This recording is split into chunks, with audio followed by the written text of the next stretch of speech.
like to talk to you tonight about a great lady. And she was just that, a very great lady, and a celebrity, which is something else, of course.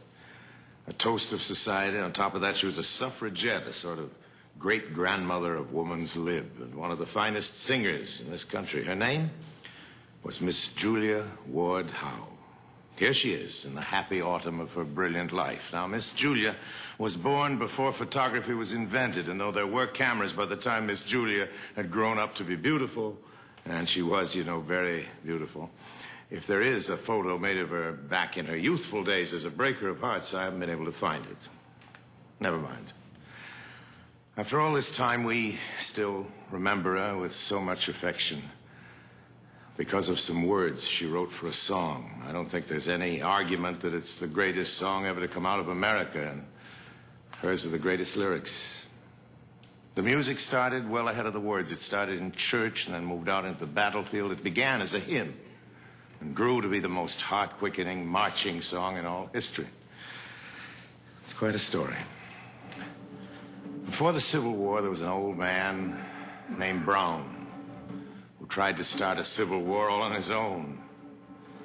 An angry old man who reckoned it wasn't enough just to say that slavery was wrong. Something had to be done about it.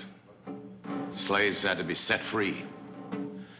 So he and his sons and a few other people picked up their guns and tried to do just that. It didn't work, of course. Nobody was freed. Old Mr. Brown was caught and tried for treason and hanged. He was either a martyred hero or a bloodthirsty villain, depending on your viewpoint.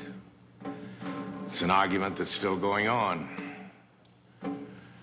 You can dispose of me, he said, standing on the scaffold. You can dispose of me very easily.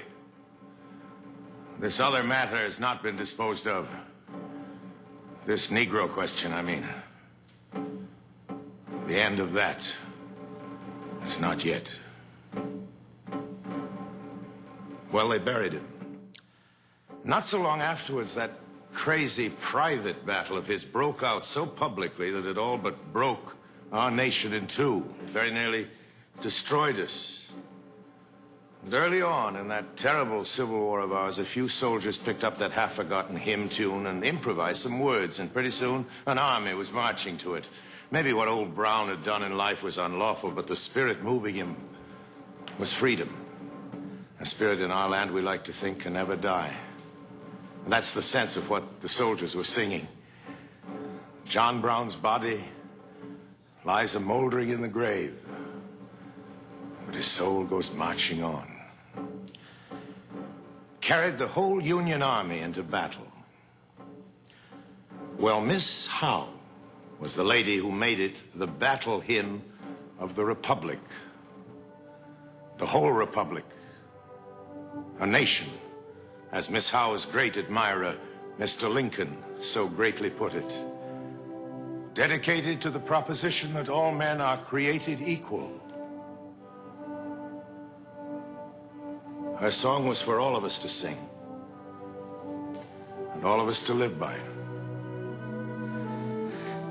She'd had a sleepless night. This happened in Washington, the old Willard Hotel, and somehow just before dawn, those words all came to her all at once, as though some other hand had written them and passed them on to her. So Miss Julia Howe got up out of her hotel bed and found, as she said later, an old stub of a pen, and as daybreak lightened over a sleeping city, sat down at the window and got it all written out before the sun had reached the paper. Those words of hers still help to bind and hold us. A song not for half a nation to march to, but for a whole people to stand up and sing together.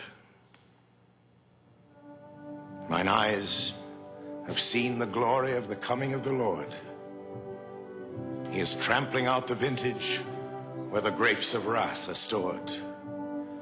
He hath loosed the fateful lightning of his terrible swift sword.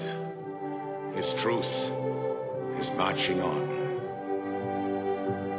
In the beauty of the lilies, Christ was born across the sea, with a glory in his bosom that transfigures you and me. As he died to make men holy, let us die to make men free. while God is marching on.